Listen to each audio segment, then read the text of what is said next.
Question is this House to now adjourn. George Galloway. Speaker, I'm relieved up to a point that I don't have to come here this evening and savage as an enemy of the people the Minister opposite, to denounce him as a Philistine and a cultural vandal. I'm relieved both because I have always myself considered him rather an adornment to the government of brutes in which he sits, a civilized man, a kind of lipstick on the pig.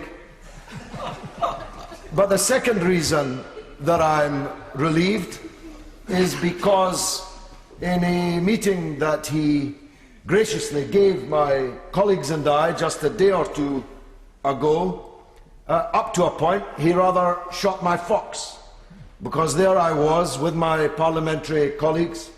There are 4 parties represented in Parliament from Bradford district, and we were absolutely united and leading what looked like it could become a mass campaign of the entire city and district against a proposed act of cultural vandalism, which the Minister disarmed in the first line of the meeting by telling us that the Bradford National Media Museum would not close.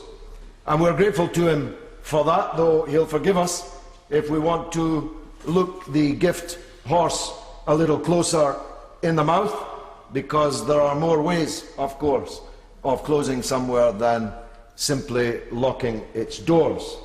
But we're grateful that the Minister had the sense to listen to the public, led by the 4 parliamentarians, or the parliamentarians from the 4 parties, 5 of us in total, and the City Council, and the local newspaper, the Telegraph and Argus. There was, as I say, a crescendo of opposition to this proposed closure, and it's only right to commend a minister that listens, and I hope I don't spoil his chances in the forthcoming reshuffle, but I wish him well, and I'm grateful to him up to the point that I must now part company from him. The National Media Museum is a fundamental to Bradford.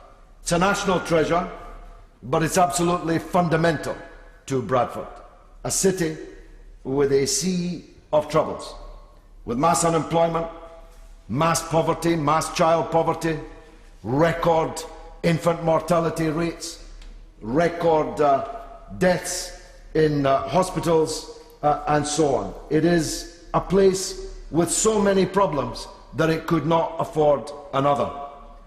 If this closure, as leaked, and I'll come to that point in a minute, had gone ahead, it could have been a death blow to a great city, which in 1903 was the richest city per capita in England, but which now in 2013 doesn't have its troubles to seek, particularly in the city centre, where we have a hole in the ground where Westfield was supposed to be, where when I arrived there at least 15 months ago, the Odeon building, iconic, was crumbling and shrink-wrapped and looking like it was going to fall down.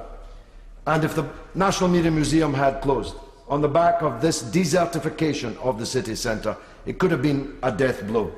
So I'm grateful that the government have announced that it's not going to close.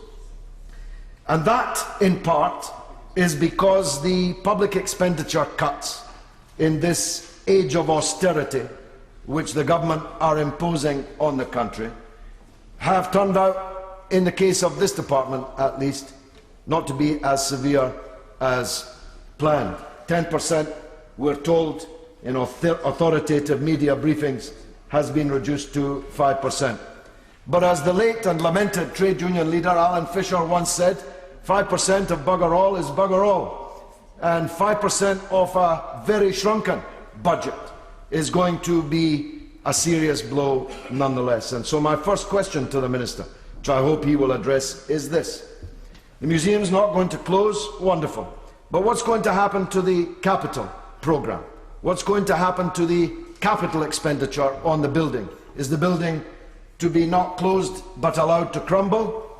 Are the vitally needed changes that are physically needed in the building not going to be possible because, as my colleagues and I will advance, and did in our meeting with the Minister, there are many things that need to change about the National Media Museum. So that's the first question. The second question I want to ask the Minister is this, that I have real doubts as to whether this National Media Museum belongs in the science group of museums at all. After all, media to me is an art rather than a science. Of course, the science of how film, radio, television gets into your living room or your cinema is interesting, but it's not as interesting as the content of the film, radio and television. The National Media Museum in Bradford is the repository of the National BBC Archive. But who knows about it? Who can access it? Who can see it? I believe that the whole question of this National Science Museums Group should be brought into question by this debate. Of course, honourable friend. I'm delighted and I'm grateful to my honourable friend for giving way, but on the point of the BBC, the Minister will know that there was a radio station within the National Museum that was hosted by the BBC. That left at March of this year without any fight from the Media Museum about it going. And that's why we all smelt a rat, if you like, and my honourable friend may want to comment on that, that they allowed people like the BBC to leave without a fight, and that surely had an impact on the visitor numbers to the museum. Undoubtedly, it was one of the most popular attractions, Mr. Deputy Speaker. Interactive, people getting behind a desk, make-believe interviews and so on. Future politicians were being groomed in Bradford in that studio. Now gone, and no fight put up for it. Indeed, skipping ahead a moment to what I was going to say, I belong to that school of socialists that belong to the Deng Xiaoping school. I don't care whether the cat is black or white, as long as it catches mice. So I want to, in the few minutes I have, advance this point. Of course, the state must be a major stakeholder in museums, and things like free admission must at all costs be defended, because we have 500,000 visitors to the museum. It's down from 1 million, it's true, but it's not nothing. And of that 500,000, most of them, the overwhelming majority of them, are from Yorkshire and Humberside. And most of them, very unusually for a museum, are from lower socio-economic groups. Charging would be a death knell for us. And the state must be there to guarantee that that does not happen. But the BBC is a national institution, deeply in need of a new lick of paint to renovate its tattered public reputation. Why doesn't the BBC help to pay for the National Media Museum? Why can't the BBC logo that used to be at White City be up on that building? Their archive is there, the public pays for the BBC, and heaven knows any money they spend on the National Media Museum might save us from some hours of tripe, which is included in their output, I'm sorry to say. The BBC or other media outlets. I'm not arguing for the rehabilitation of Mr. Rupert Murdoch here, though I did write to His Highness Prince Walid bin Talal with his great media interests and ask him to sponsor the museum. That's how desperate I was, Mr. Deputy Speaker. Perhaps, I'm glad to say, he didn't reply. Yes. Well, can I first of all commend the honourable gentleman, my parliamentary neighbour, for not only securing this debate, but for the way he has worked with all the other Bradford MPs in order to secure the future of the museum, and I pay fulsome tribute to him for doing that. Would he agree with me that it goes to show that although we may disagree wildly on lots of issues, that we do all have the best interests of the Bradford district at heart, and that it shows that when we do work together what we can achieve? And would he join with me in saying to the Minister and the Science Group of Museum that we will continue to work as Bradford MPs on a united front, not just to secure the short-term future of the museum, but also to make sure it has a long-term viable future as well? I'm grateful for that, Mr. Deputy Speaker, and it's absolutely true, and it's quite a rare species, a Northern Tory MP, and our district has 2 of them, and they turned out both to be able and dedicated parliamentarians, and they were ready without qualification to throw themselves into a more obvious popular front led by my friend from Bradford South and I, and the Liberal Democrats too, in the case of the member for Bradford East. We all came together as one hand and I think we moved mountains. And at least this leak of a closure gave us the opportunity to show what politics can do, what public opinion can do, how governments can be influenced and made to listen. Thinking along the lines I was just earlier describing, if the media should be paying something towards the National Media Museum, the country gives a fortune to the train operators, the privatised train operators.